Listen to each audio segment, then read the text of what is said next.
Hi all, welcome our channel. ഞാനിന്ന് cauliflower കൊണ്ടുള്ള ഒരു ഈവനിങ് സ്നാക്സാണ് തയ്യാറാക്കാൻ പോകുന്നത്. നമുക്കിതുപോലെ കോളിഫ്ലവറെല്ലാം ഇതുപോലെ ചെറിയ ചെറിയ പീസായി കട്ട് ചെയ്തെടുക്കാം. ഇനിയിപ്പോൾ എല്ലാം കട്ട് ചെയ്തെടുത്തിട്ടുണ്ട്. കുറച്ച് വെള്ളം ഒഴിച്ച് നന്നായിട്ട് ആദ്യം ഒന്ന് കഴുകിയെടുക്കാം.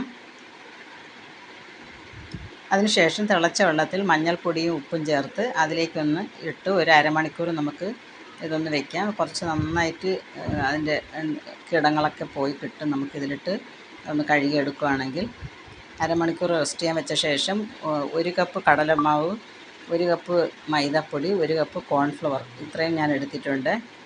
3 സമം എടുത്തിട്ടുണ്ട്. 1 ടീസ്പൂണാണ് ഒരു കശ്മീരി ചില്ലി, അല്പം പെരിഞ്ചീരകപ്പൊടി, ഒരു നുള്ള് ഗരം മസാല, പിന്നെ ഒരല്പം കുരുമുളകും ഒരു നുള്ള് മഞ്ഞൾപ്പൊടിയും കൂടെ എടുത്തിട്ടുണ്ട്. ഇതെല്ലാം ആവശ്യത്തിനുള്ള ഉപ്പും കൂടെ ചേർത്ത് ഇച്ചിരി കറിവേപ്പില ചേർത്തിട്ടുണ്ട്. ഇനി ഇഞ്ചിയും വെളുത്തുള്ളിയും ചതച്ചതാണ്, അതുകൂടെ ഒന്ന് ചേർത്ത് നന്നായിട്ടൊന്ന് മിക്സ് ചെയ്തെടുക്കാം. നന്നായി മിക്സ് ചെയ്ത ശേഷം കുറേശ്ശെ വെള്ളം ഒഴിച്ച് ആവശ്യത്തിനുള്ള കട്ടിക്ക് നമുക്കിത് മിക്സ് ചെയ്തെടുക്കാം.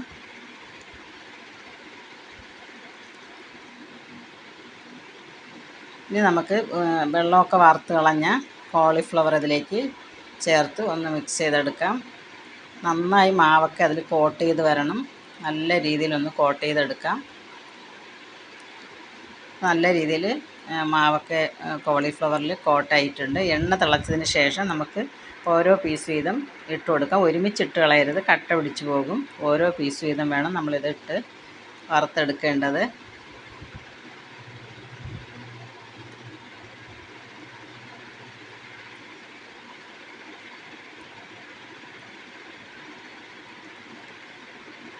മീഡിയം ഫ്ലെയിമിൽ വെച്ച് വേണം നമ്മൾ ചെയ്യാൻ. ആദ്യം ഇത്തിരി തീ കൂടിപ്പോയായിരുന്നു, അതങ്ങനെ കുറച്ച് ഒന്ന് ഇതായി പോയിട്ടുണ്ട്.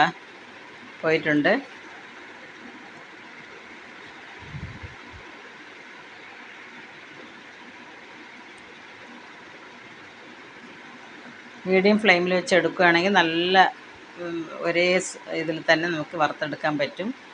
രണ്ടാമത്തെ ട്രിപ്പ് കൂടെ ഞാനിതിലിട്ടിട്ടുണ്ട്. നമുക്ക് മീഡിയം ഫ്ലെയിമിലാണ് ഞാൻ ഇപ്പോൾ വെച്ചിട്ടുള്ളത്. നല്ല ക്രിസ്പി ആയിട്ട് തന്നെ ഇത് നമുക്ക് വറുത്തെടുക്കാൻ പറ്റും. ഈവനിങ് സ്നാക്സായി ചായക്കൊപ്പം കഴിക്കാൻ പറ്റിയ നല്ലൊരു സ്നാക്സാണ്. നല്ല എരിവുമുണ്ട്. ഉള്ളിൽ നല്ല ജ്യൂസി ആയിട്ടുള്ള ഒരു കോളിഫ്ലവർ ഫ്രൈ ആണിത്. എല്ലാവരും ഈ വീഡിയോ ഒന്ന് കണ്ട് സപ്പോർട്ട് ചെയ്യുക. പുതിയ വീഡിയോയുമായി വീണ്ടും കാണാം. നല്ല ടേസ്റ്റാണിത് കഴിക്കാൻ. ബൈ.